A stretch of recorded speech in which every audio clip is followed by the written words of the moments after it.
नहमदुहु व नुसल्ली अला रसूलिहिल करीम अम्मा बाद। मुअज़्ज़ज़ नाज़रीन, अस्सलामु अलैकुम व रहमतुल्लाहि व बरकातुहू।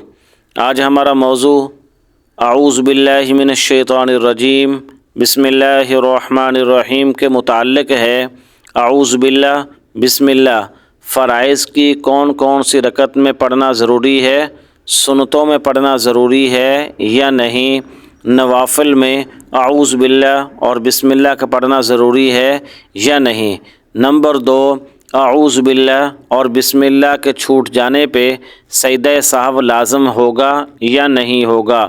नंबर 3, अऊज़ु बिल्लाहि मिनश शैतानिर रजीम बिस्मिल्लाहिर रहमानिर रहीम दोनों के छूट जाने की सूरत में आया नमाज होगी या नमाज नहीं होगी, कहाँ कहाँ अऊज़ु बिल्लाह और बिस्मिल्लाह पढ़नी है, कहाँ कहाँ नहीं पढ़नी, आज हम जानेंगे इस वीडियो में इसके मुताल्लिक़।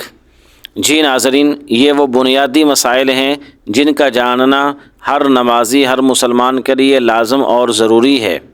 जी, सबसे पहली बात ये है, हम फ़राइज़ पढ़ रहे हैं या सुन्नतें पढ़ रहे हैं या नवाफ़िल पढ़ रहे हैं, वितर अदा कर रहे हैं, जो रकत हम पढ़ रहे हैं उन रकतों की हर पहली रकत में फ़राइज़ की रकत पहली हो, सुन्नतों की पहली रकत, नवाफ़िल की पहली रकत, 4 रकतों वाली नमाज हो, 2 रकतों वाली नमाज हो, वितर हो, जो रकत भी अदा कर रहे हैं वो चाहे फ़राइज़ की हों, नवाफ़िल की हों, वितरों की हों, हर रकत की पहली रकत के अंदर, हर नमाज की पहली रकत में जब तकबीर तहरीमा कहते हैं, अल्लाहु अकबर, जब हम नमाज शुरू करते हैं तो उसमें सबसे पहली रकत में सना पढ़ी जाती है, अल्लाहु अकबर सुबहानक अल्लाहुम्मा व बिहम्दिक। उसके बाद अऊज़ु बिल्लाहि मिनश शैतानिर रजीम बिस्मिल्लाहिर रहमानिर रहीम पढ़ लेने के बाद फिर सूरह फ़ातिहा हम पढ़ते हैं। जी नाज़रीन, पता ये चला, सुन्नतों की पहली रकत हो, नवाफ़िल की पहली रकत हो, वितरों की पहली रकत हो, फ़राइज़ की पहली रकत हो, हर रकत के शुरू में पहली रकत में अऊज़ु बिल्लाहि मिनश शैतानिर रजीम बिस्मिल्लाहिर रहमानिर रहीम का पढ़ना सुन्नत है। जी नाज़रीन, ये पता चला अऊज़ु बिल्लाह के मुताल्लिक़। बिस्मिल्लाह के मुताल्लिक़ ये है, दूसरी रकत है, तीसरी रकत है, चौथी रकत है, जब भी आपने सूरह फ़ातिहा को शुरू करना है तो शुरू करने से पहले बिस्मिल्लाहिर रहमानिर रहीम पढ़ेंगे, फिर सूरह फ़ातिहा शुरू करेंगे। जी नाज़रीन, आपने समझा, दूसरी रकत है, तीसरी रकत है, चौथी रकत है, जब भी आपने सूरह फ़ातिहा को शुरू करना है, पहली रकत के अलावा दूसरी, तीसरी, चौथी, जब भी आप सूरह फ़ातिहा को शुरू करेंगे तो उसमें सबसे पहले बिस्मिल्लाहिर रहमानिर रहीम पढ़ेंगे, फिर अल्हम्दुलिल्लाहि रब्बिल आलमीन से शुरू करेंगे।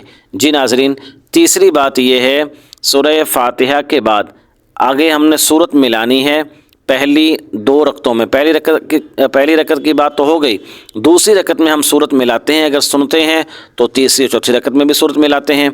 तो जब आपने सूरत मिलानी है तो सूरत मिलाने से पहले आपने बिस्मिल्लाहिर रहमानिर रहीम का पढ़ना मुस्तहब है, यानी वो सूरत भी अगर शुरू से आप शुरू करेंगे।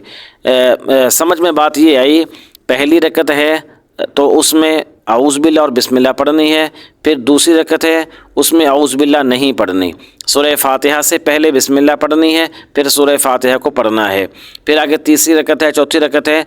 तो जब भी आपने सूरत मिलानी है तो सूरत मिलाने से पहले आपने बिस्मिल्लाहिर रहमानिर रहीम का पढ़ना मुस्तहब है। उसमें भी यही है कि अगर आप सूरत मिलाएंगे और सूरत भी शुरू से हो, कुल हुवल्लाहु अहद जैसे है, कुल अऊज़ु बिरब्बिल फलक है, कुल अऊज़ु बिरब्बिन नास है, जो सूरत भी आप शुरू से पढ़ें तो उसके साथ भी बिस्मिल्लाहिर रहमानिर रहीम का पढ़ना मुस्तहब है। अब आगे समझने की बात यह है कि अऊज़ु बिल्लाह और बिस्मिल्लाह के पढ़ना ज़रूरी नहीं है, ये सुन्नत और मुस्तहब है। अगर आपने जानबूझकर या भूले से रह गया, आपने नहीं पढ़ा तो नमाज हो जाएगी, नमाज में फ़र्क नहीं पड़ता, सवाब में कमी होगी, नमाज आपकी हो जाएगी। और इसके सुन्नत और मुस्तहब के छूट जाने पे سجدہ سہو نہیں آتا۔ سجدہ سہو واجب کے چھوٹ جانے پہ آتا ہے، سنت اور مستحب کے چھوٹ جانے پہ نہیں آتا۔ جی ناظرین، امید ہے یہ مسائل شرعیہ آپ کو سمجھ میں آئے ہوں گے۔ اللہ ہمیں عمل کی توفیق عطا فرمائے۔